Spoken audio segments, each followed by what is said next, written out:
I am the retiring president. The party will be later. But just in case you don't know who I am, and I'm from the state of Missouri, we'll go through everybody, let everybody introduce themselves later, but for right now, no stampeding, but let's dine. Okay? Go ahead on the food, your menu, if you didn't look at your packet. Roast beef and chicken, you can have either or both. Green beans, corn, cream potatoes, well actually mashed potatoes, we call them cream mashed potatoes. A salad, and then your desserts, you can have chocolate cake, pecan pie, or both.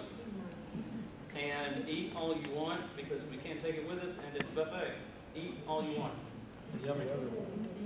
Yes, Dan? There is a notebook pad that's being passed around. Please put your name and all your party's name that's with you tonight, and your city and state. We're developing a book that's going to take original documents. So what you sign there will be, that's one. We'll take that one. We also have one that Kathy is using now. This one I'm using to be shopping later, so please put your personal ID on this. Yeah. So make sure everybody signs that one. On my way back home to Missouri, I'll be stopping at every outlet store there is. Please, folks. Eat. And hope. But don't pass it around like you have food. Okay. This is appreciation. Okay, got one more. Over here for after supper, because we don't need food all over. Gonna make a book. We'll lay it over here. Take care care of of it. all photographs. From Reunion. That's a beautiful book. You need to take a look at that book. It tells you a lot about it. It's going to be laying over here. Let's see. That's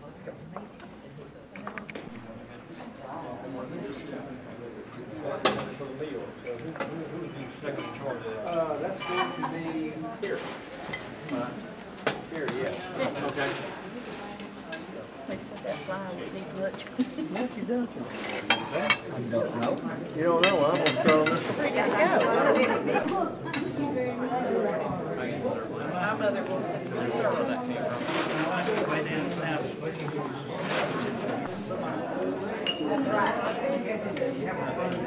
I did you?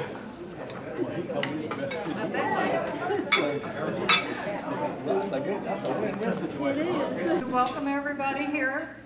We're glad you all came to Carrollton, Georgia. I've never been here before. Have thoroughly enjoyed seeing the town, the neighborhood. The plant tour today was fantastic. Really enjoyed that. The cemetery, the church, everything. It's been great. The food's been wonderful, which is always high on my list. And anyhow, just wanted to welcome everybody. And as we usually do, we'd like to go around from table to table. Introduce yourself. Who's your Gladney ancestor? And then where are you from? And so we'll start over here. My husband will be thrilled. This is my husband, Gene Burkemper. My Gladney descendant is Richard. And we live in a little bitty, well, we don't even live in town. We live on a farm in Brashear, Missouri, which is northern Missouri. It's about this far from the Iowa line on the map, about as big as your thumb. And Sydney, you want to start? And we'll just go from table to table, please. Sydney Turner, descendant of Richard Gladney. This is my sister, Terry. We live in Washington, Missouri, which is just kind of southwest of St. Louis. I'm Kathy Newman. I'm the editor of the Gladney Gram. We live about 15 minutes from here in Noonan. I'm a Samuel descendant. This is my son Kevin, who lives in Huntsville, Alabama. And my husband is the videographer tonight, Jimmy. I got up. Wally Gladney, the real Wally. I'm from Baton Rouge. My wife has been here about 7 or 8 times, but not tonight, not this trip. I have a grandson and a son who came. Son's already gone back to Baton Rouge. That's Charles Blossom Gladney Jr. called Winnie, and then this is Charles Gladney III. He disappeared. He'll be back. Thank you. Okay. Yeah, I'll go ahead. My name is Tawny Adams. My great-great-grandmother was Mary Elizabeth Gladney Adams, who married James Kennard Adams, lived in Heard County. And I am your esteemed president for 2014 through 16. As per the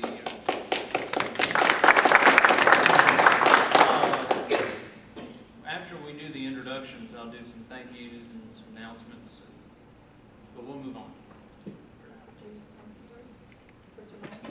I'm a Samuel. I'm Judy Gladney Whitesell. I'm originally from Florida, but I live in South Carolina now.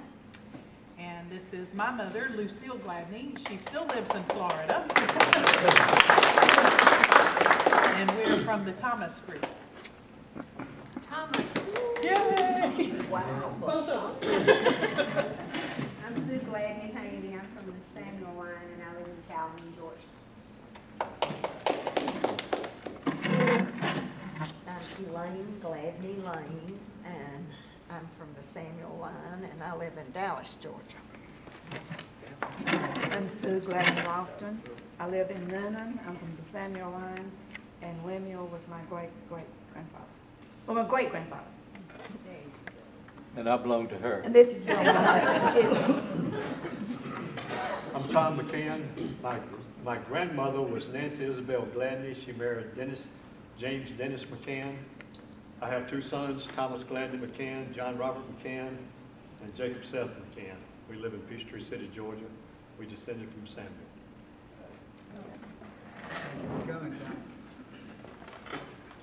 Ken Kirkpatrick, Georgia, South Carolina. I'm from Samuel. My grandmother was Harriet Gladney.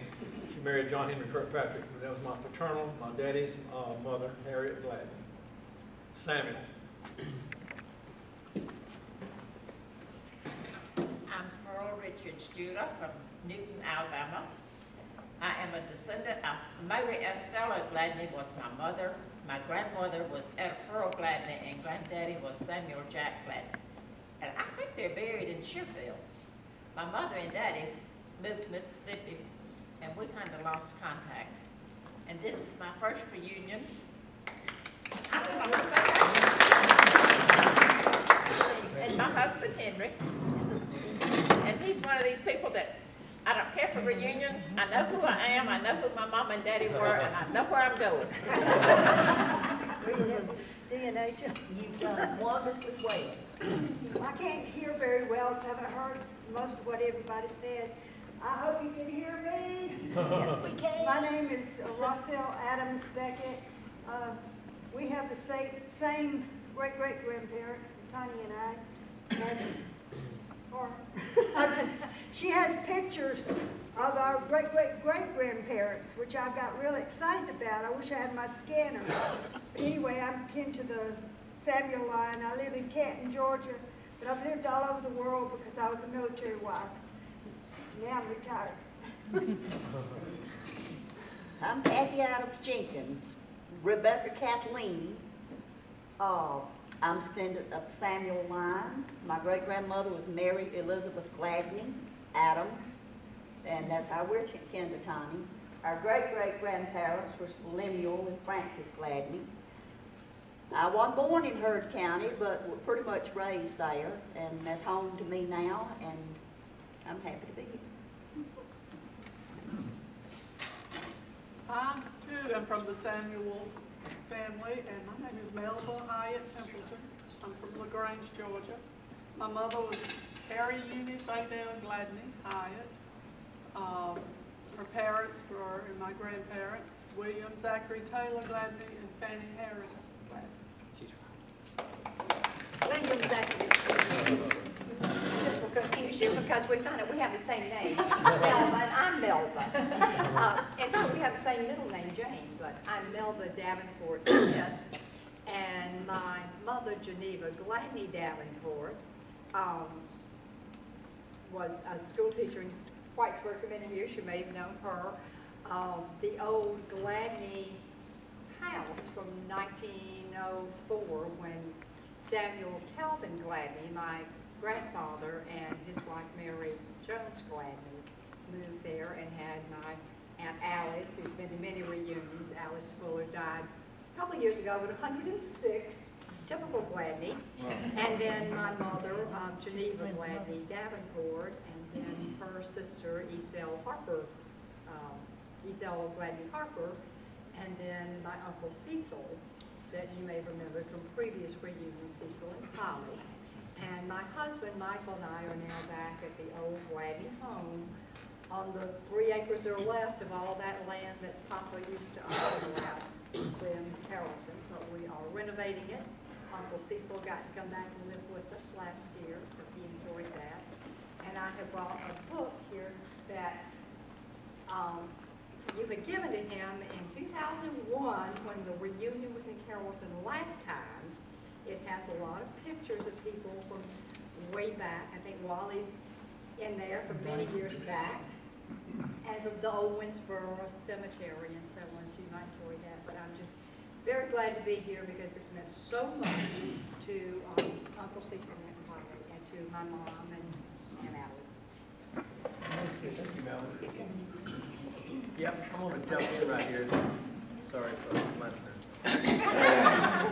I'm Dan Gladney, my wife Judy. I'm from Carroll County, Brother Larry. We're from Carroll County, left here in the grade school, but we grew up in Georgia. And yeah, Larry's still here. Judy and I are down in Southwest Florida. But I wanted to promote this book. This is talking about Cecil and Polly. These are two of the most dedicated persons in this Gladney family. And they were loved by everyone. And it's a wonderful tribute that this book was given to them. And the letters that I see in here is dated 2001. And I want you to look at the pictures. The pictures that you see here, the ones that I've seen, are most all of them are in Winnsboro at the original, the old Gladney cemetery. And it'll give you a feel for what we experience when we go there and what we see when we go there. So take a look at this book and enjoy it, because I have. Can we start right here?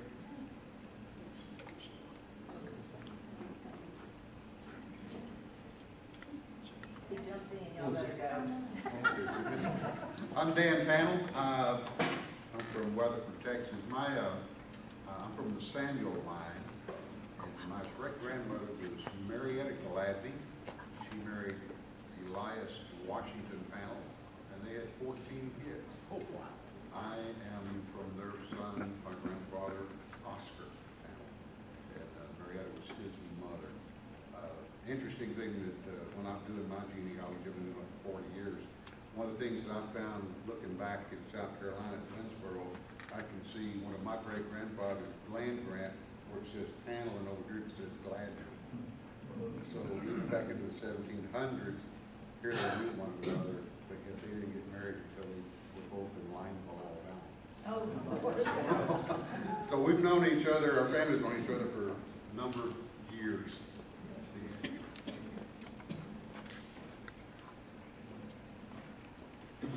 I'm Wally Gladney, and this is my wife, Dean.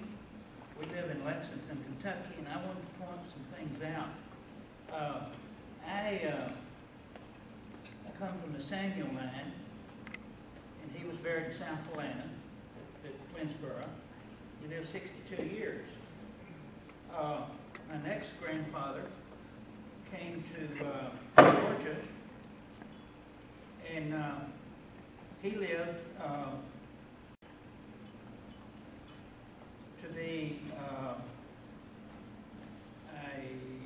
50 years, as far as we know. I can't find his grave. I've been trying to find Thomas Gladney and Rachel Creighton's grave. Don't know exactly where those are, either here in Carroll County or there. My next grandfather lived to be 62 years old. It's William and Sarah Young. They were buried in Randolph County, which is the first county over in Alabama from here. And then the next generation was Thomas C. He's buried down in Rock Mill, which is right over from Heard County in Randolph County. He lived to be 78 years old. And then I had James Robert, who was my great-granddad, lived to be 57 years old, buried over in Gladney Christian Churchyard Cemetery in Randolph County. My granddad's also buried there, William Augustus. He lived to be 79 years old. My dad is buried over there in Randolph County. Dolphus D. lived 71 years. And I have a couple of sisters and a brother that's buried over there also. So I just think it's interesting to look back and see how long your ancestors lived, even back in those days. And somewhere along the line, whether it be from Samuel or Thomas, perhaps in Georgia, or William in Alabama, or Thomas C. in Alabama, or James Robert, or William Augustus, or Adolphus Dexter, my dad. Somewhere all along there, to quit having the 17 and 18 children Williams had, we only have 2 or 3 nowadays. So I'm afraid if we continue that in this country, the Muslims are going to pass us up. They had to have all those field hands back then. We need 2.3. We need to have 2.3 children per couple to maintain our society. Are you going to qualify for the 0.3 person then? I'm already down. You're just part of the I'm Gladney. Samuel, this is my third reunion with, and I'm from Monroe, Georgia. Thank you, Larry. Go ahead, I'm Ann Adams, and I'm from Franklin, Georgia, and I have to live with him. They look just alike. He don't look like no Adams, I He looks as a shape just like his daddy. He is shaped just like his face. I'm Sharon Frost, but this is my husband Charlie. I'm a retired school teacher, he's a retired civil engineer. I was raised and born in Franklin. As I said at the museum, my granddaddy is Lonnie Adams. I'm a descendant of Samuel. This is our first Gladney reunion. It won't be our last. And it's just so nice to get to meet you. And thank you for your information and pictures. It's just been really very nice, and thank you so much.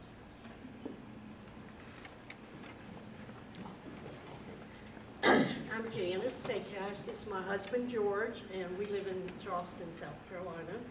And I'm in the Samuel line. My paternal grandmother was dear Gladney Brown, and she's lived most of her life in LaGrange area, LaGrange and West Point area. All right. And her father was Melton Freeman Gladney.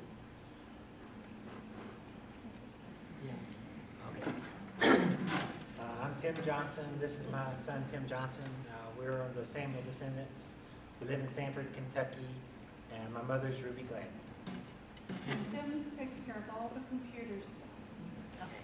If you have updates on your family that you want to get on with all the other days, he's your man. ITT guy to go to. He's the computer expert. Okay, we're outnumbered by Samuel descendants this evening, aren't we? Okay, Ray. Go for it. I'm Ray Hunt from Leesburg, Alabama. For about 12 years now. Y'all have allowed me to be part of this, and I appreciate y'all. I'm kind of adopted by the family, and thanks to Tim Johnson, a very dear friend of mine. Thank you.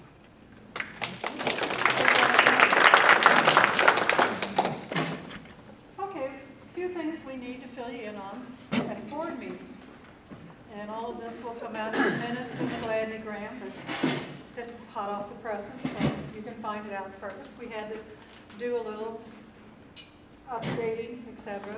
Every 2 years, a lot of the officers change, and I'm retiring. A happy dance will be later. And Tawny was elected president for 2 years. We'll see if he does the happy dance tonight as well. few other changes we needed to change. Since he moved up from vice president, we elected a new vice president, and Judy Whitesell has agreed to be vice president for the next 2 years. I don't know where that's from. We also needed to elect a couple of new board members. And Janice Sakash, I'll get it out, has agreed to be a 3-year board member, director. And Dan Cornell has agreed to be 1-year director. Directors serve 3 years on the board.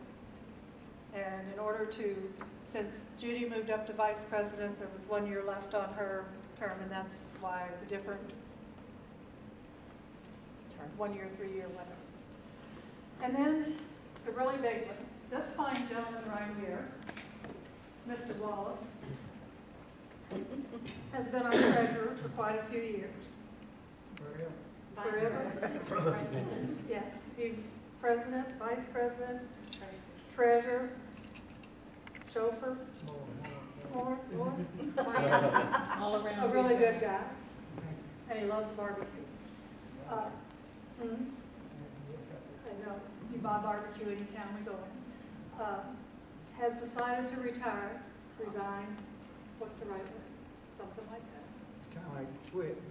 Well, resign sounds better.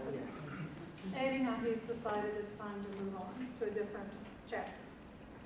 And so he has decided to resign from being our treasurer.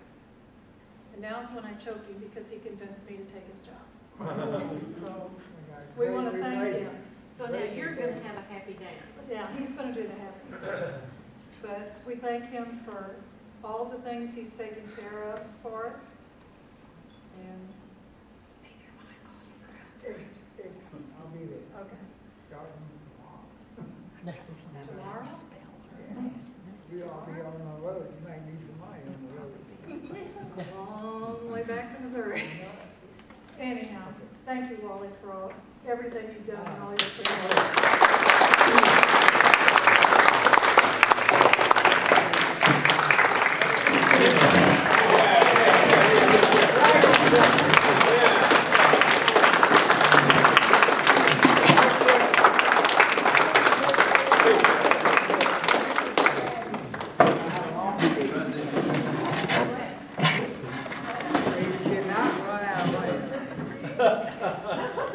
But we did spend a bit of money. And I guess this is a good time to give our financial report as any other time. And thank you for your kindness. We started the year about $12,200. And we ended the year with $8,800. Round number. But we're not going to bust it. We did spend about $3,700 on our Bibles to get preserved forever. But forever is not forever, but preserved so we can still enjoy them next year in Winnsboro. And, you know, I had the pleasure with Charles Sidney a couple of years ago, white gloves on, and we got fingers on there and touched those Bibles. Wow, this is old stuff. So now, we can't do that anymore, but we can see what's in there. So it's been a pleasure. It really has. I just got tired of it. And what really was a straw that broke the back, I couldn't find 3 of your checks in 2 months until this morning. I made a deposit in April. One was Judy, Dan, and we got another, but anyway, there was this little low deposit in April this year. Oh, I love it. I don't have to get any more money from you or anybody, so it's a push. I really enjoy it, and I hope y'all enjoy my work. Thank you.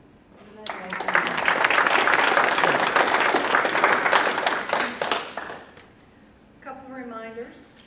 Next year's reunion will be at Winnsboro, July the 24th through the 26th. And we will have the Bibles out on display so everybody can see them, and then they'll go back in there. It's like a little clamshell. that they get put back into archival paper and all that sort of thing, put up until 2 years from then, when we're back and be out for us to look at. Not touch, but to look at. But everything that was written is on CD. So if anybody wants the information, Tim's gonna put it on the website. Tim's gonna get it on the website, so people have access to it that really want to see the pages, how they're actually written. And yes, sir. I think it's even online. Didn't they, Kathy, didn't University of South Carolina or something, or there was a historical society that's got it online, I think. But I can't remember who it is. I Don't know. But the details for the upcoming reunion next year, all that eventually will be worked out and will be in the Gladney grant, which I don't have to write a letter for, so you all don't have to hear about me in the middle of nowhere and how cold it is or how deep the snow is or any of that, and none of it was a lie. It really does get like that in northern Missouri. Kathy's also going to give you just a brief rundown. She's done a very fantastic job with the Bibles and trying to keep everybody updated in the Gladney grant. But we did both Bibles since we were doing them.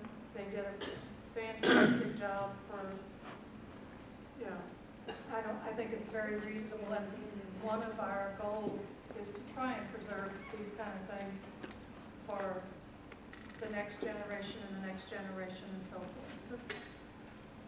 Okay, back when I was a Girl Scout, you're supposed to always leave things better than you found them. And I think that's a pretty good motto. And if we can leave things intact for other people, the next people and so forth, then we've done our job. Kathy, you want to tell a little bit about the Bibles, or you have a couple of things? You can go to the podium. I'm not going to the podium. Okay.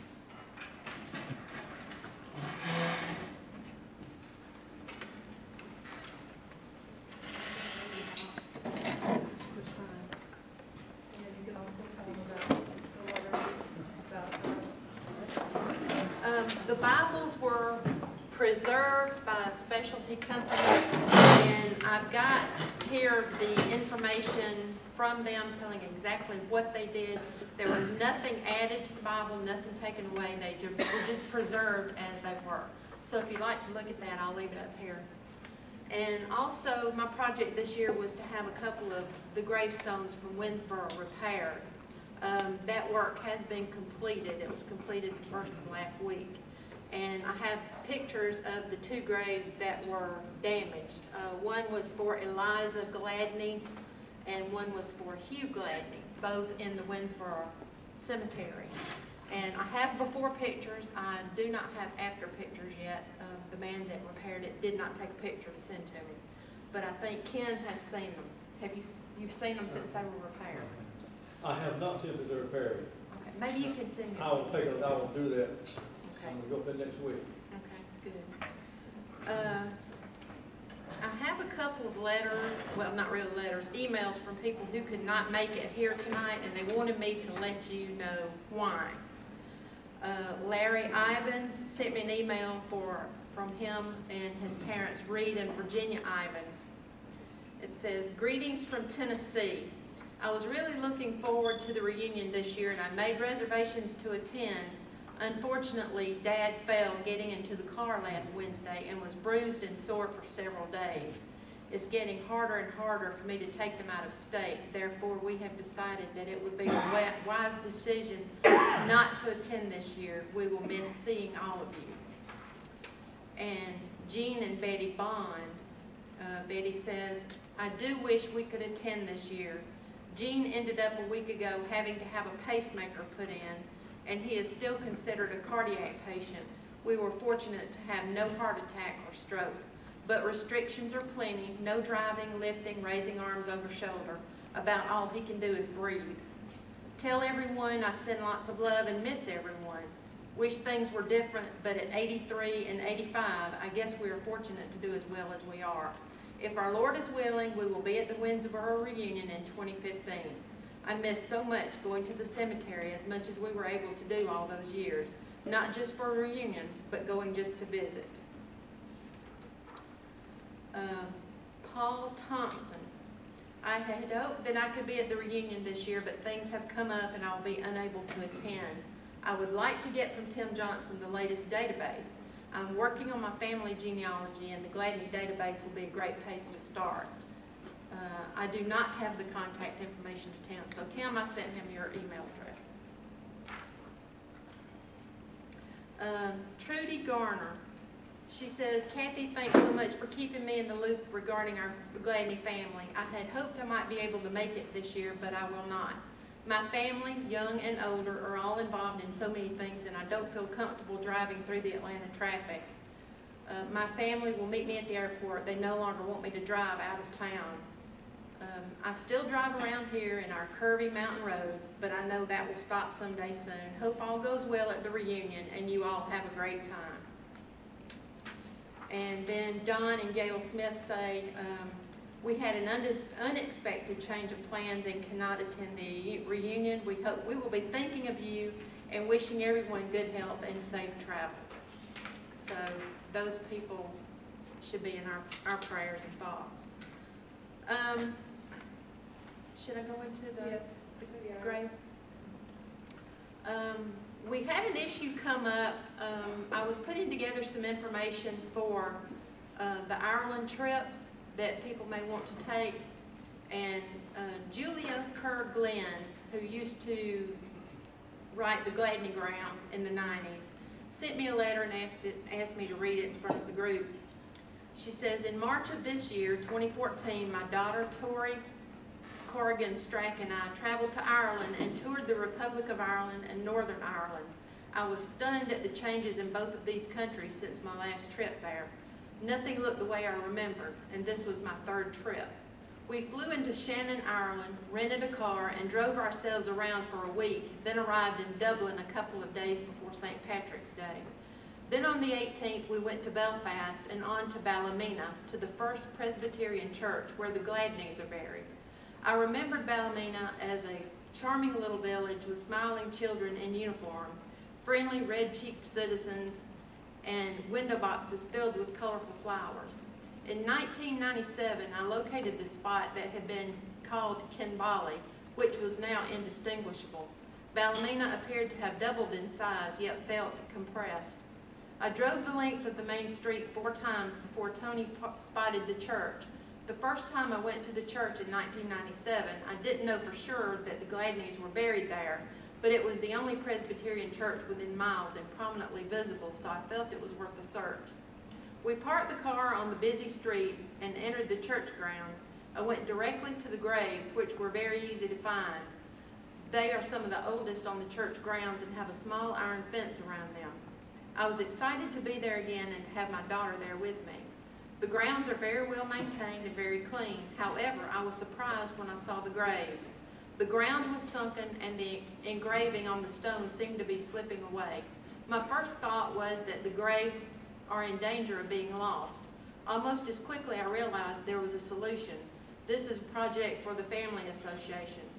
We could have a new marker made and placed on the ground below the original markers. There would need to be a committee to determine the exact wording and to work with the First Presbyterian Church in Ballymena for approval. Also, before this most recent trip, the church had added a directory to the graves near the entrance, but the names of our graves were indecipherable and misspelled. Perhaps we could have this corrected at the same time. There is much to be worked out, but I wanted to get this info to you before the next reunion so that it could be considered at the business meeting. I am not able to attend this year's reunion due to family illness, but will be happy to help in any way that I can. I know a few members of the church there and may be able to provide contact information. And she sent me some pictures from 1997 and from 2014 that I printed and brought with me in case you'd like to see them. And there's also a diagram of the church graveyard with our plot marked. It's plot number 66. And there are also some maps showing exactly where County Antrim, Ballymena, and Broshane are located.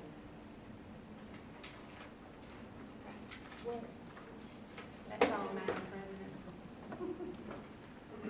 On my list. I think that covers everything in the board meeting. In the morning, we'll have just a little prayer service. It won't be very long at 8:30. The patio, kind of outside the motel. There's a couple of round patio tables there, everything. I like to be outside, and it's nice at 8:30 in the morning outside. We'll have a little prayer and just a couple of little words before everybody leaves. If you can make it, we would love to have you. It's kind of a nice way to wrap up the whole weekend for everybody. And is there anything I didn't cover, guys?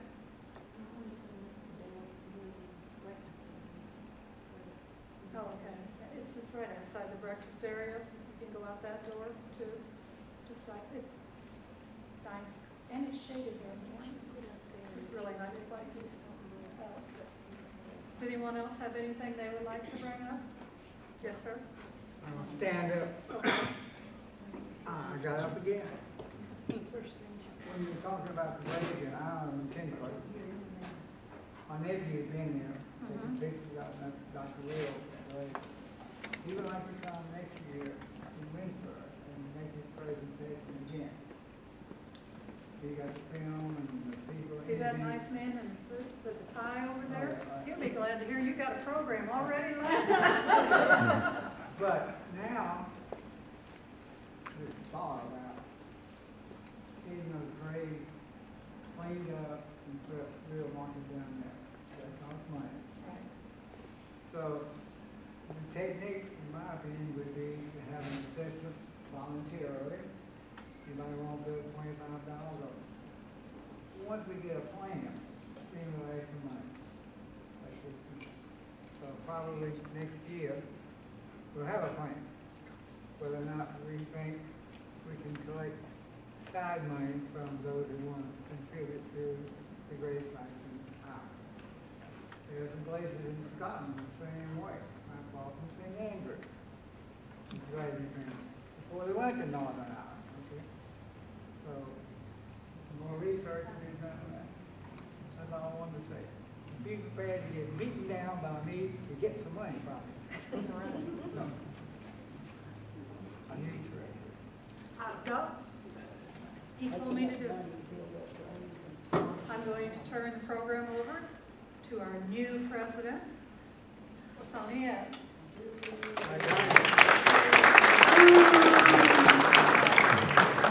You brought your mom. Okay. Before I begin my little presentation, well, it's not little. Bunches of thanks. First of all, to Regina Stamps, who suggested this room.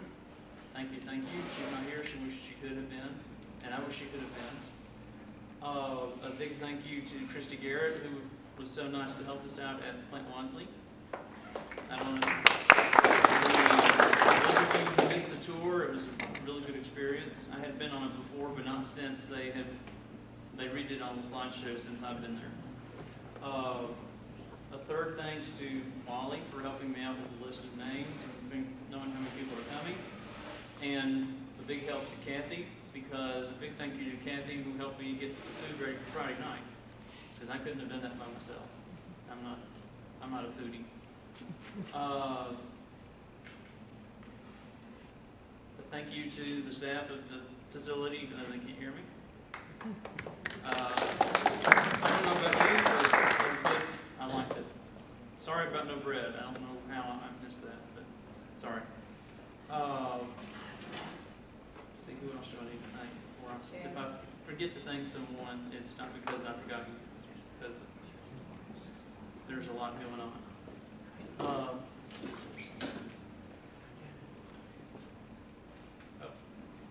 Pleasure is sleep. Getting this together was an idea I had in Winnsboro last year, and it was a lot more work than I had. If I had known I was going to do this much work and I was going to have an election right in the middle of it, I probably would have said somebody else do this in another city. But I'm glad you had, I hope you had a good time and got to meet everybody. And please, please, those of you who this is your first time, please come to Winnsboro next year. To get to see the graves in person and to get to see the historic sites in person is really a thrill. And the Winnsboro Museum is even a very neat experience. Helen Lyles does a really good job in Winnsboro, and she's really good to help us out with information on Winnsboro also. With that, I'm going to begin a little presentation that I got up, and it's revised. I did this for the Historical Society several years ago, and it's revised. I redid it a couple of times. Where are we? Slideshow.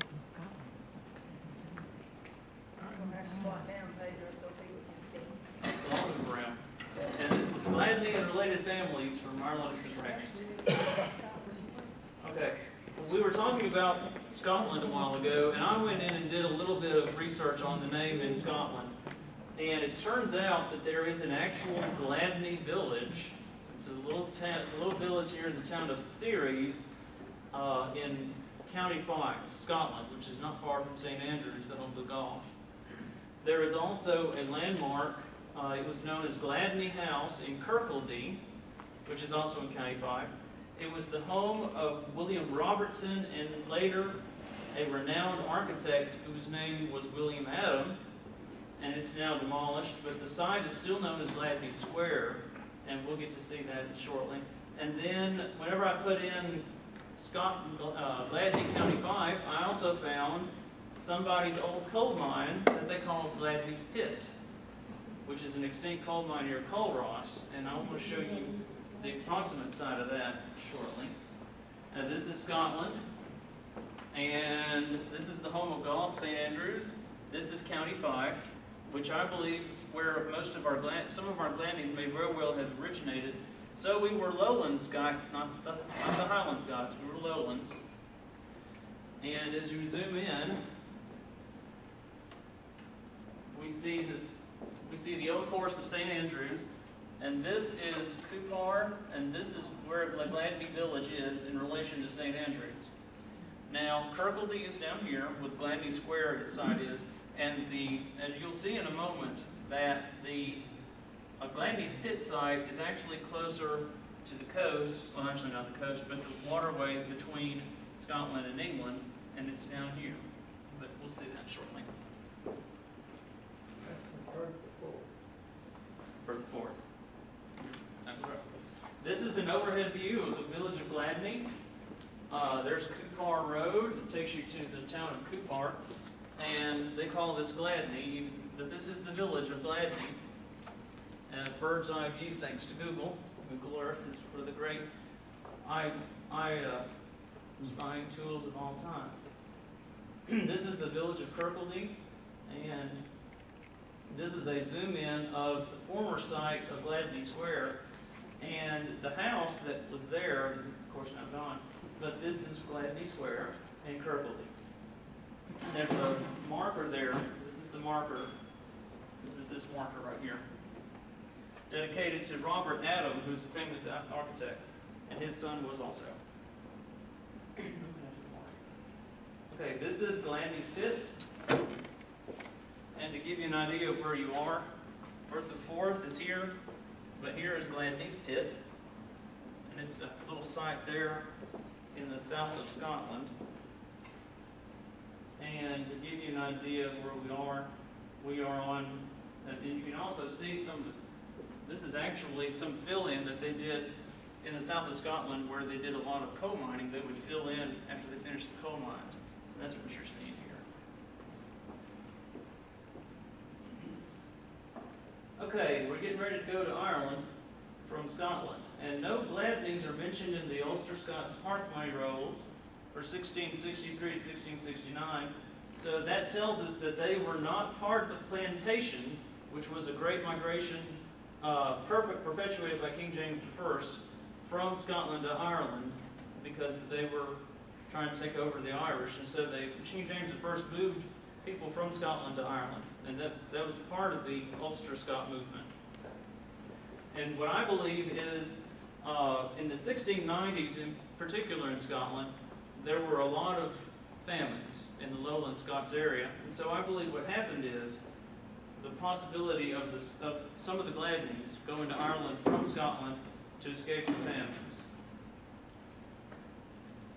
And we have the early Gladneys, Richard Gladney, who lived in Kinbar Kirckaldy, Scary Parish, County Antrim, Ireland. And according to the will proven in Scary Parish in 1728, he died prior to 1724 with 2 sons. One of those was a man named William Gladney, a deed recorded in 1725. And he died about 1731, will proven, with one known son, who we call Richard II, who married Jane Wilson. She was born 1711, and she was a Presbyterian. And what we mean by a Covenanter, the Covenanters were a different sect of the Presbyterians, and they were persecuted to a certain degree in Ireland. And that was one reason why they left Ireland, in addition to their having other land.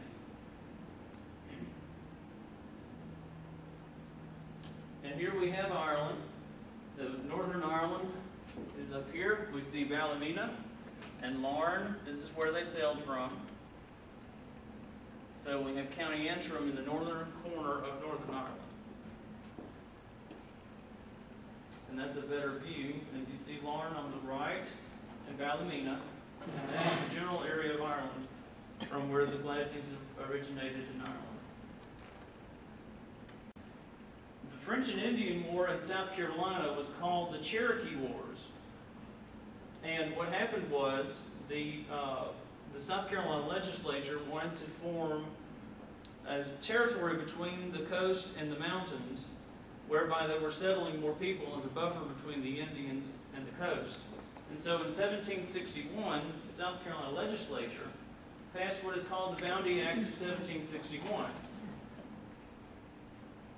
And settlers were paid their passage in exchange for settling on their land, and they must be of good character, and were required to provide documentation.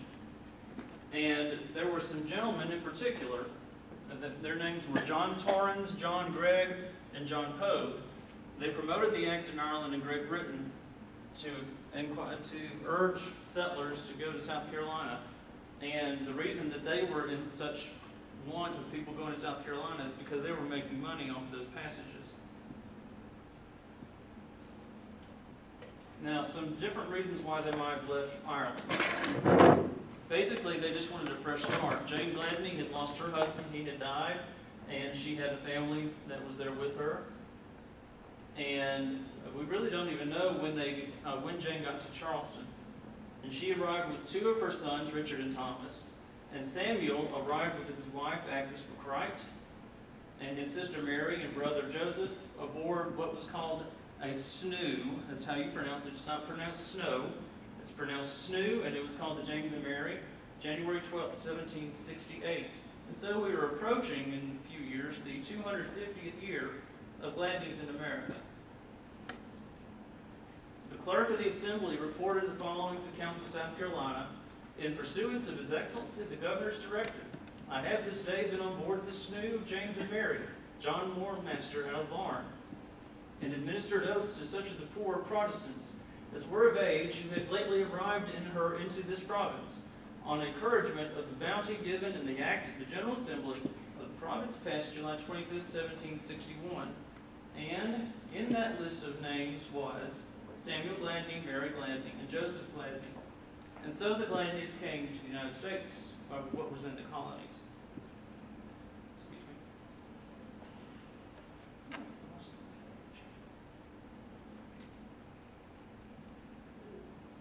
This is a snoo. Very similar to what they would have traveled on from Ireland. You can imagine the trip over the sea from there. They received their plat in 1768 in what would become Fairfield County. And from Columbia, you take I-77 north, and Winnsboro is just north of Columbia.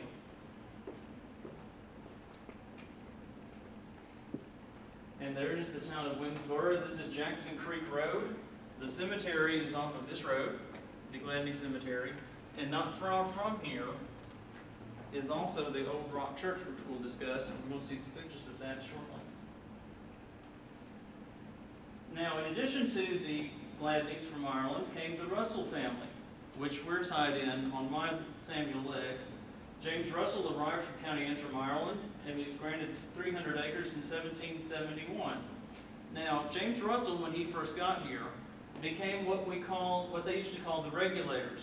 What was happening was there was very little law and order in the interior of South Carolina because laws were not being enforced. And so a group of farmers got together and enforced the law in the area. They burned, they punished people, tar and feather, whatever they had to do.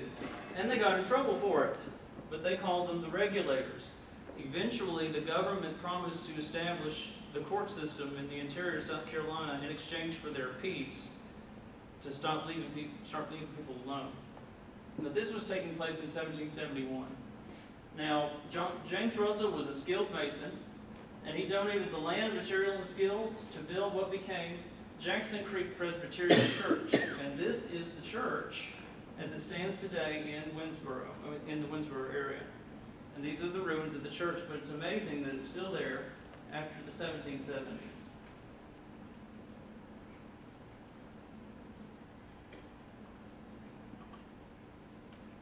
Now, if you look, this is the grave of James Russell.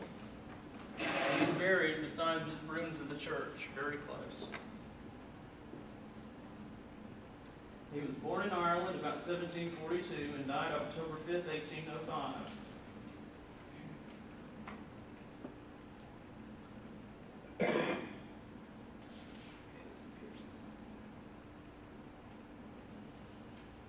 Now, in addition to the Russells, we will discuss the McCright family.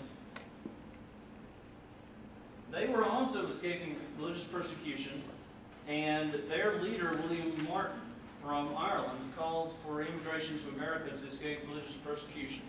And among the passengers on board the Pennsylvania Farmer was a man named David McCright, and they arrived in December 19th, 1772.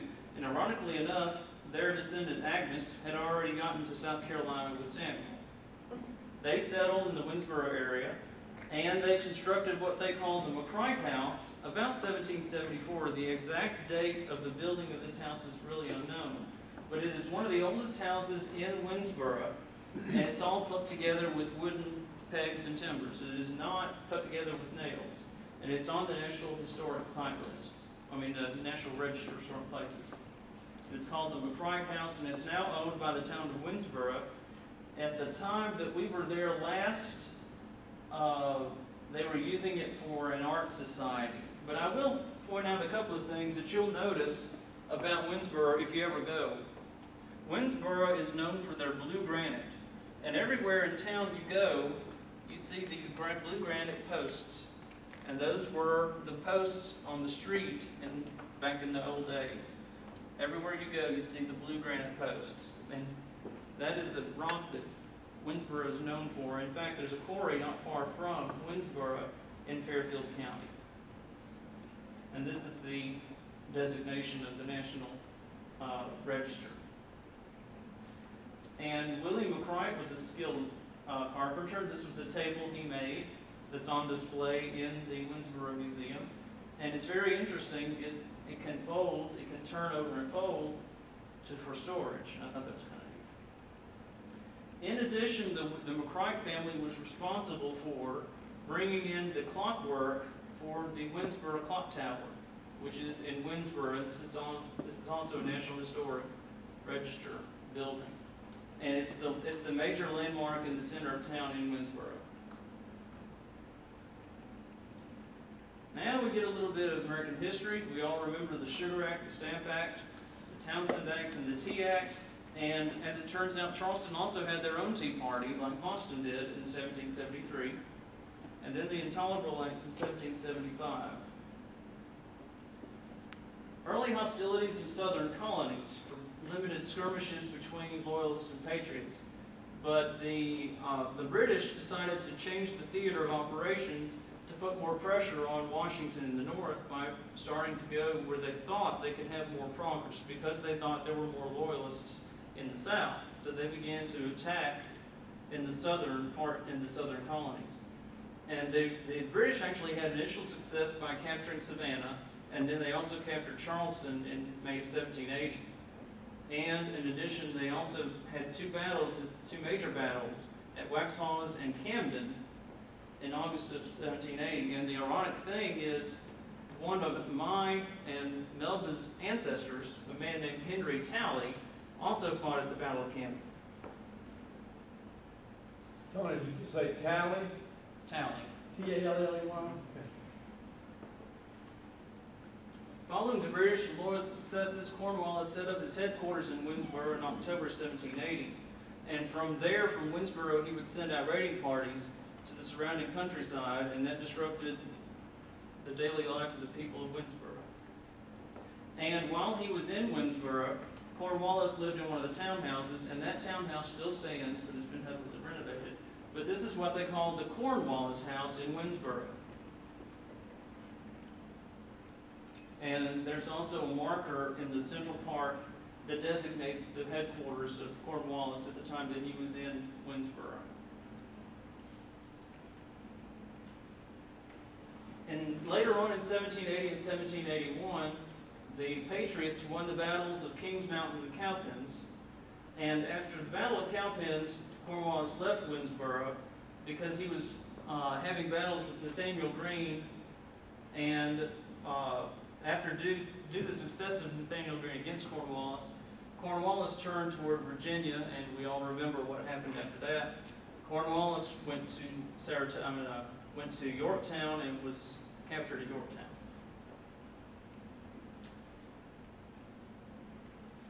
And we had several of our ancestors that served in the Revolutionary War.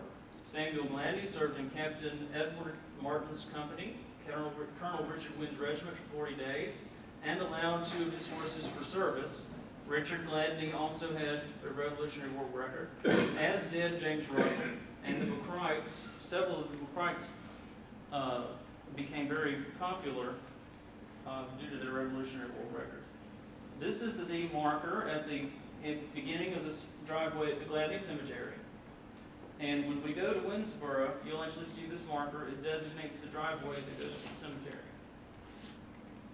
This is a marker dedicated to Miss Mildred Arnold, who was the author of Gladneys in America, and she was kind of the spearhead of everything, including the Red Book, what we call the Red Book. And Mr. Ed and Miss Mitt Stevenson were the ones that so graciously deeded the cemetery to the family in 1977. Now, in 2009, the first reunion I went to, Mr. Ed was still alive, and this is a picture of all of us in 2009. Some of you are in this picture. And Larry Ivins, see Larry Ivins in that picture. I see Betty Bonds in that picture. That's my mother in the center. And that's her in the center. So that was us in 2009, a long time ago. Now these are pictures of the cemetery, and when you get there, it's fenced in, and you can see the tombstones here. Now these are more of the blue granite posts around the cemetery, and that was the original posts around the cemetery before the chain link fence was installed.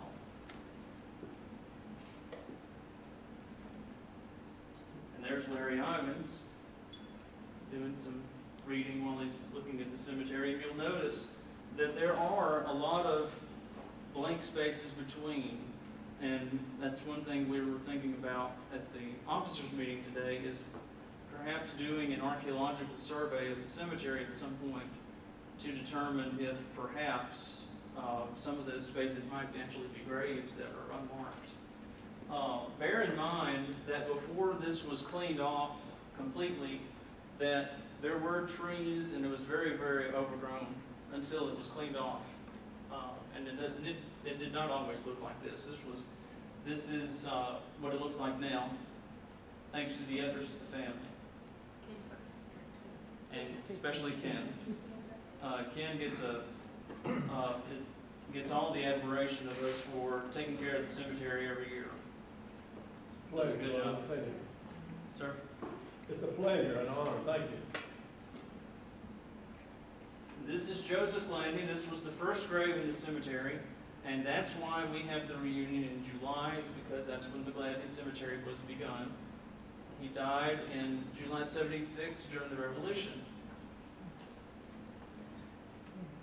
And this is the widow, Jane Gladney, born in Ireland and immigrated in the 1760s to the United States. And that is a marker that the Daughters of American Colonists placed in 1997 for Jane. This is Richard Gladney, her son, born in Ireland and married Jane Strong about 1775. And he died in 1793. And this is his Revolutionary War soldier marker, placed by the DAR in 95. This is his wife, Jane Strong Gladney, with her Revolutionary War marker as the wife of the soldier. This is Thomas Gladney's marker. And we have Thomas Gladney to thank for marking the cemetery, because he left it in the provision of his will that his mother's and brother's graves be marked. So we have him to thank for that. And he died in 1820. So the graves weren't even marked until that time. And this,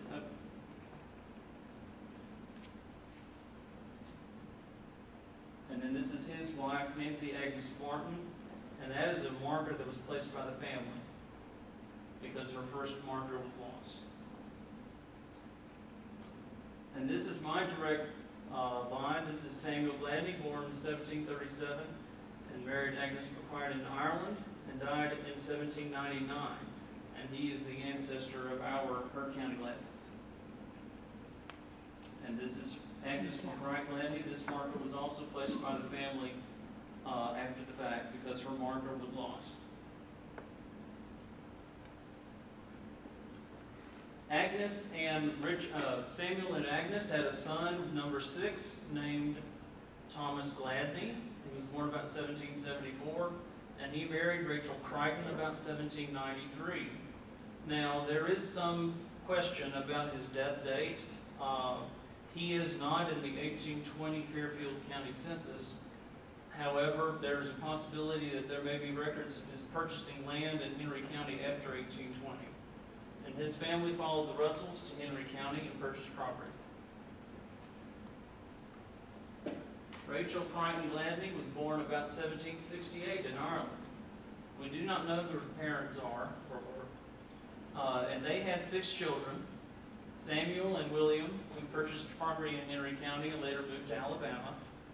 There was a James Gladney who stayed in South Carolina and did not move to Georgia. And finally, they had 2 other children. One was named Mary Ann, and John was the youngest one. And we list them together because they both married Russells. Now, we discussed James Russell a while ago that's buried at Jackson Creek. He had a son named Thomas Russell, who was born in South Carolina in 1775. And then his wife was Mary, and she was a McDowell, born in 1779, and she was from Ireland. So her family did not come to the United States until after the Revolution. They were married in Fairfield County in 1801, and they moved to Henry County to buy newly opened lands that were being developed in Henry County. And they're both buried in the Russell family cemetery, which is marked in Henry County. Now, the reason we bring up the Russell family, there was a Fergus Russell who was the son of Thomas and Mary, who married Mary Ann Gladney, and then her younger sister, his younger sister, Mary Ann Hutchinson Russell, married John Gladney, and they were married in Henry County, Georgia in 1831. And Fergus and Mary Ann Russell eventually moved to Texas, and there are many descendants of their line that still live there. During the 1850s, John moved his family to Carrollton County, Georgia, and his mother, Rachel, followed. It was the tradition that if there was a widow, that she would live with the youngest child, and this was the case here. They settled near Whitesburg in the Banning Mills area, and Rachel Crichton Gladney lived into her 90s according to the census. And they died, John and his mother Rachel died during the 1860s, and Mary died in the 1870s. And we're not sure where that cemetery is, and because they were unmarked, because they were too poor to buy markers back then. The Gladneys fought in the Civil War. 4 of John and Mary Ann Gladney's sons fought in the Civil War: Thomas Ross Gladney, Lemuel M. Gladney, Calvin Berry, and Zachary Taylor all fought in the Civil War from Carroll County. Now we come to my great-great-great-grandfather, Lemuel M. Gladney, born in Henry County, November 30th, 1833, and he married Frances Knight, January 5th, 1860. Served in Company F, 19th Regiment Georgia Volunteer Infantry, Army of Tennessee. He enlisted in 1861 and surrendered at Greensboro in April of 1865, and he, like many men, had to walk home from Greensboro. He moved to the Heard County area after 1880 and died in 1918 and is buried at Central Hatching. His wife, Frances C. Knight, was born in 1843, daughter of Anderson C. Knight and Elizabeth Addison. And on the Knight side, she was a descendant of Knight and Carrington families of Virginia, and if you believe Greg Carson on the internet, the same Carrington families who had sugar plantations in Barbados. There actually is some circumstantial evidence that links that together. And she's buried by Lemuel at Central Hatchie, and this is a picture of Lemuel and Frances Knight Gladney. And I wanted to call your attention to, number one, a lot of people don't like the way Frances looks in this picture. She looks a little prunish, but notice Lemuel's hands, how big they are. Now, another thing to notice, someone asked me, did Lemuel dye his hair? Well, this is what I believe about Lemuel. I believe that he never lost his red hair, because his granddaughter, Mary Elizabeth Gladney Adams, had red hair until her death. She had some gray hair, but never lost all of her red hair, according to what I've been told. And then these are their graves at Central Hatchie. Some of you visited there earlier today. And they had 11 children: John Anderson Gladney, Mary Elizabeth Gladney, Frances C. Gladney, Susanna R. Susie Gladney, Robert Lee Gladney, James Calvin Gladney, Thomas Oliver, William Zachary, Caroline Lula, Mark Florence, and Emma H. And this is a family reunion picture. This was taken about 1912 or 1913. And the reason we date this is because this is Sue Gladney's father, Thomas, sitting on the front row. Or is it this one? Which one's Thomas, Sue? Okay, this is Thomas Gladney. But let me point out a few people. This is Lemuel and Frances Gladney. This is my great-great-grandparents, James Kennard Adams and Mary Elizabeth Gladney. Oh, sure. This gentleman here was a son of Raynard Adams and Susie Gladney. Now, Susie Gladney died in 1902, but this is Eck Adams and his wife, Ida McWhirter Adams. And this is one of their children. These two people here, this is Robert McWhirter and Etta Lee. I think Okay, this is Emma Gladney Nutt, and that was Lula, wasn't it? Mm-hmm. This is Lula Gladney Shellnut. So these are all Gladney kinfolk and in-laws. And that house we still have. This is the Bob Gladney house? Yeah. Okay. And that's Someone where asked me where this was made, so this is the Bob Gladney house? Yeah. Okay. We were there today, pick the garden. Yeah. It wasn't very far from where we were at the church. We just didn't have time to go see it. Okay, I'm going to run through these last slides. These are just all on the children. John Anderson Gladney married Leela Rhodes, and they had 11 children. William McCartney Gladney died in the Mexican border war. Sally Francis married Houston. John B. Gladney married a Shirey and Bessie Maud, married a Lovelady and moved to Coleman. James Robert moved to Florida, and Clara Alberta Gladney married a Rooks the first time, and then Roy Marver the second time. And then they had Minnie Lucille, Roy Penson Gladney, Callie Maria Gladney, married Henry Otis Faber, and there were other Favors that married into the Gladney family.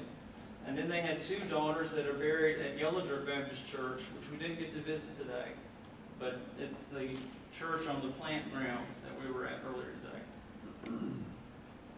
My great-great-grandmother, Mary Elizabeth Gladney, was the second wife of James Kennard Adams. His first wife, Mary Molly Vaughn, died in childbirth with Uncle Iron. Now Molly bore 2 sons, Byron and Iron, but they said Byron and Iron.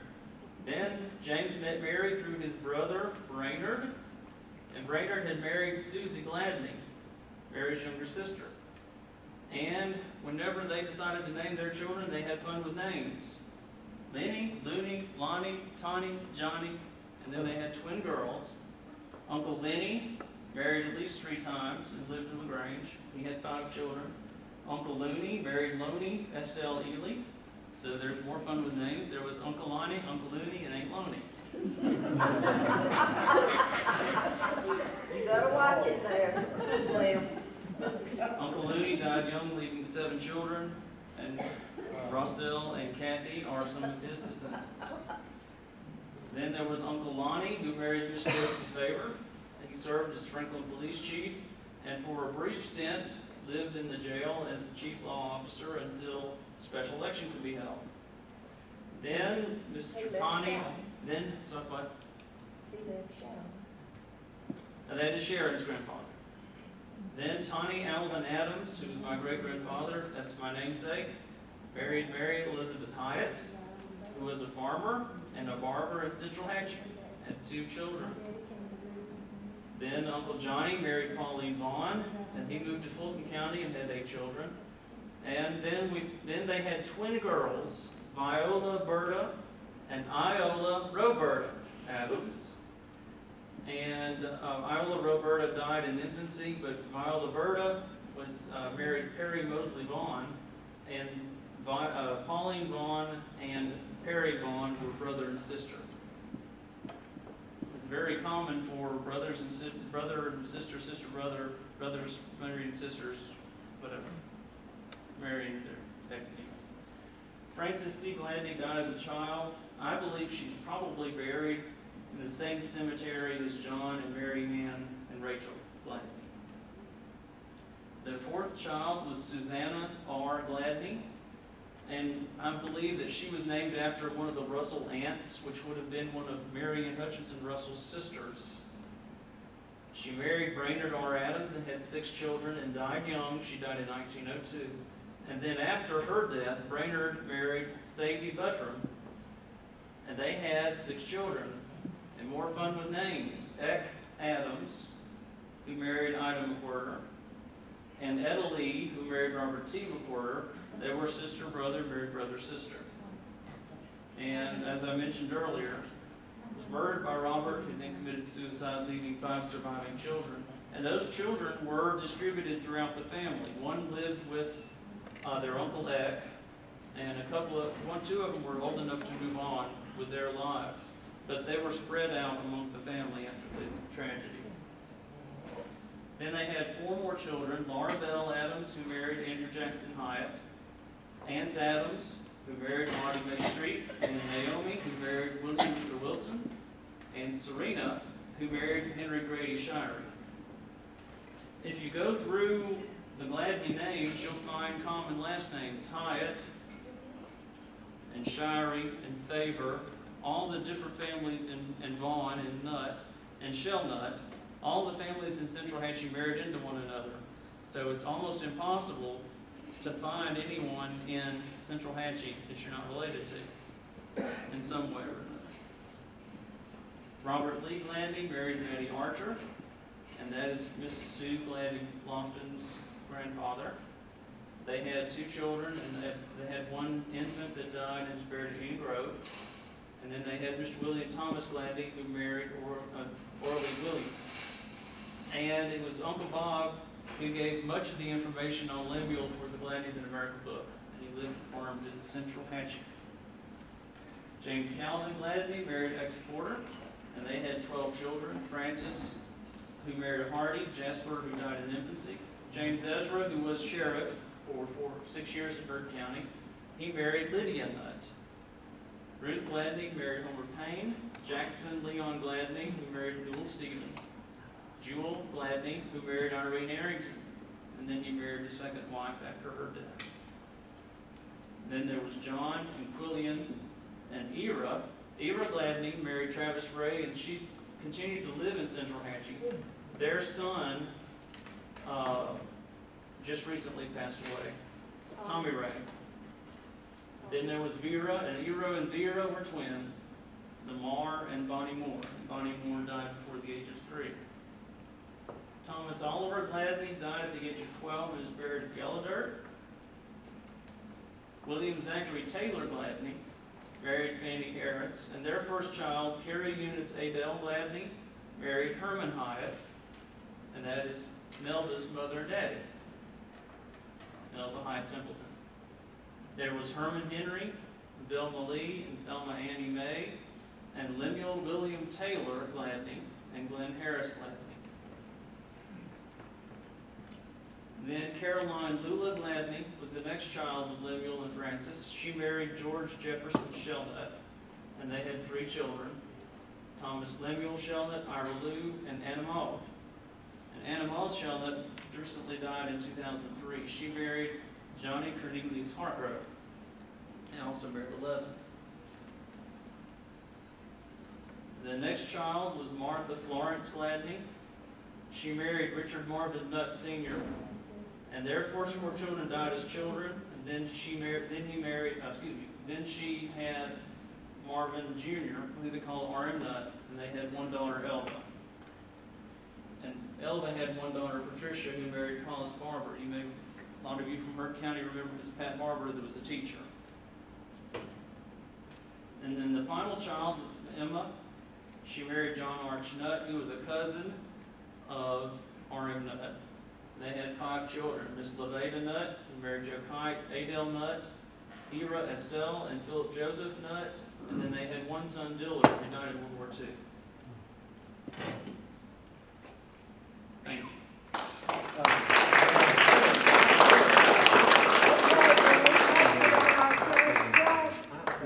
Can we copy that presentation on a flash drive? It's on a flash drive now. I think she's like it. Yeah, she was fine.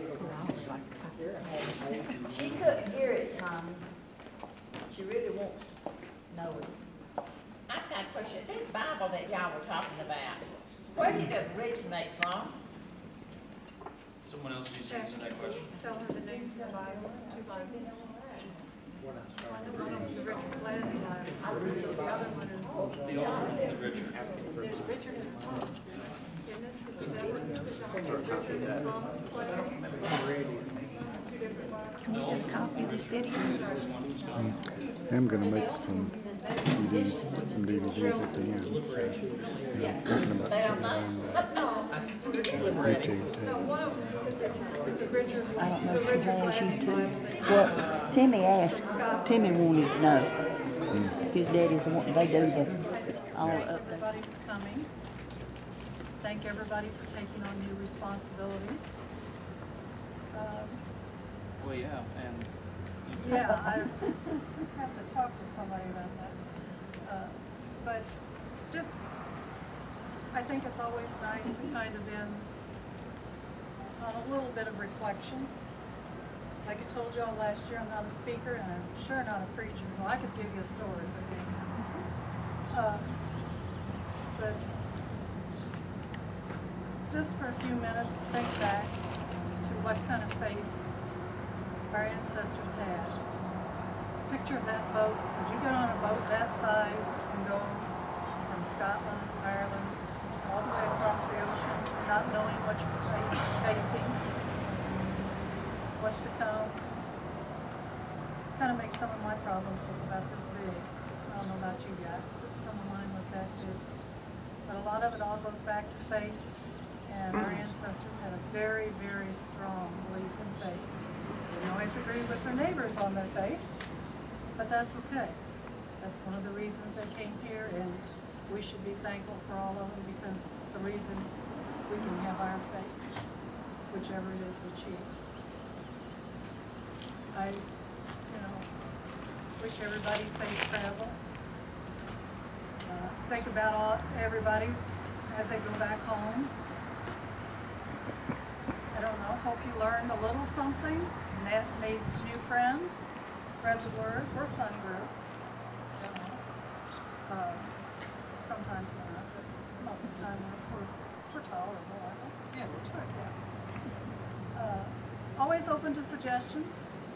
Like we said in the Gladney-gram, I was brought up about how do we decide where we're going to meet. It's always been volunteers. Thankfully, somebody's always stood up and said, I would like to have you all come to my neck of the woods. As you can tell, different people show up when we travel different places, see new things, meet new people, see new areas. So if you're ever interested in having us come check your town out, you have something really nice you'd like to show us in town, we would like to hear about your branch of the family in your area. Talk to one of the board members, let somebody know. Because my kids are older, I can travel now, so we enjoy it, and it's just nice to get together again and share time with people. Like I said, I don't know much. I'm not good at, you're not getting a parable, you're not getting anything. If you want a funny story, I'll meet you afterwards. I've got several of those, but thank you again for coming. Thank you for supporting all of us.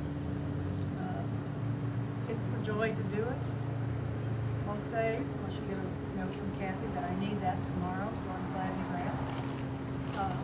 You really haven't done anything. Some of us do procrastinate, but let Kathy know. Let Tim know. If you have updates, let Tim know. Contact him on the computer. Contact Kathy if you have any kind of story, information you would like to share, because sometimes we reach a wall and we need a little help getting over it. So think about us trying to figure some of those things out and send us all the help you can. I don't know, does anybody have anything else they would like to say or add? Well, I just want to, I forgot to thank a few people in all of the chaos that I was going through in my head last night. A special thank you to Melba Hyatt Templeton, who's not here, and to Sharon Frost for helping us out at the church. They got to the church early because they didn't want to do the tour. So they were at the church early and had everything set up for the Chick-fil-A, and that was very helpful. And then again to Sharon for opening up the museum for us yesterday. I hope everyone had a good time enjoying the exhibits we have in our little museum and the jail upstairs. Hope to see all of you in Winnsboro next year. We're not sure exactly where that site will be. We're in negotiations for that, but please come to Winnsboro, and especially those of you who have not been to the graves. It's a great experience to have that tangible touch with the old world. It is. If you've never been to our ancestors' grave, you want to feel this big and in awe, then you need to be there. And your cell phones work. First time Gina and I went to Charleston in March one year. Came through Winnsboro, and I am going to tell a story, sorry. Came through Winnsboro, got directions from a lovely lady, got out there, and we're standing out there. And bird campers, there are a gazillion bird campers, so it's hard to come up with a new name when you have your children, and you're trying to be different. And our youngest son's name is Patrick. And we're standing out there at the cemetery by the edge of the woods, middle of nowhere, and I called my dad and I said, why didn't you tell me there were so many Patrick Gladneys? Because there's like 6 or 8 right there, just almost, in a row and stuff. So you have wonderful cell phone service from there, by the way, which you wouldn't think. But it's just an amazing experience to be there and actually see and know that right here, these are the people who gave up so much so that we could be where we are right now. And it's just the first time you go, it really does give you an awesome feel. It really does. And but it's also nice to know that, by God, we're strong people. We are tough people. And anyhow, that's about all we can do on a commercial for next year, isn't it? Like I said, if any of you are ever back in the Carrollton or Franklin area and want to go do some cemetery hopping and church looking, call me up and I'll be more than happy to show you around. We've got very nice church cemeteries. A lot of them have Gladneys in them that obviously we didn't have time to see. And I'll be glad to show you around and tell you some history and tell you some stories that you probably make your skin crawl, but it's part of our history. Yes, ma'am. Before everybody gets gone, I want to take a picture of the current officers, directors, past presidents in a group. Yeah, I don't have to write any more letters because President's letters. My first one's going to be easy. It's just going to be a review with the reunion. It'll be an easy one. But if you ever head to Missouri and need help, call me. Half car will travel. Doesn't matter to me. I'll try and help you out or send you information or whatever you need on anything I can from there. Or as you fly over, folks, I'm this far from the Iowa line on the map, right in the middle of the state. That's me standing out there under the grain bins going like this. Dan? Yes. I've asked Dan if he would mind leading us in prayer. Or do you have something you want to add? No, I just tell you, it's a wonderful weekend, and I hope all of you go away with some good memories and some new friends, new family friends. And it's always been good. Terry, thank you, and Wally for your leadership over the years. Wally, we ain't letting you off the hook, son. We may come get you. All right. Thank you. Thank you very much for your service. Let's join together in the best Protestant and Catholic prayer that was ever written. Christ was teaching his disciples how to pray. Join me in the Lord's Prayer. Heavenly Father, who art in heaven, hallowed be thy name. Thy kingdom come, thy will be done, on earth as it is in heaven. Give us this day our daily bread. Forgive us our trespasses, as we forgive those who trespass against us. Lead us not into temptation, but deliver us from evil. For thine is the kingdom, the power, and the glory, forever. Amen. Everybody drive safe. Good luck. And I got 12 hours to go, so as you all turn in 6 hours from now, wherever you're leaving, go. 15 minutes. Ha, Terry's got longer to go. Yeah. Yes, we're going to take some pictures. I still got my shoes on. So. Hey, are you taking still shots or can we wave at you? You can Wave. wave. Well, that's not Everybody wave. Hey, Bob. We're getting on the boat now.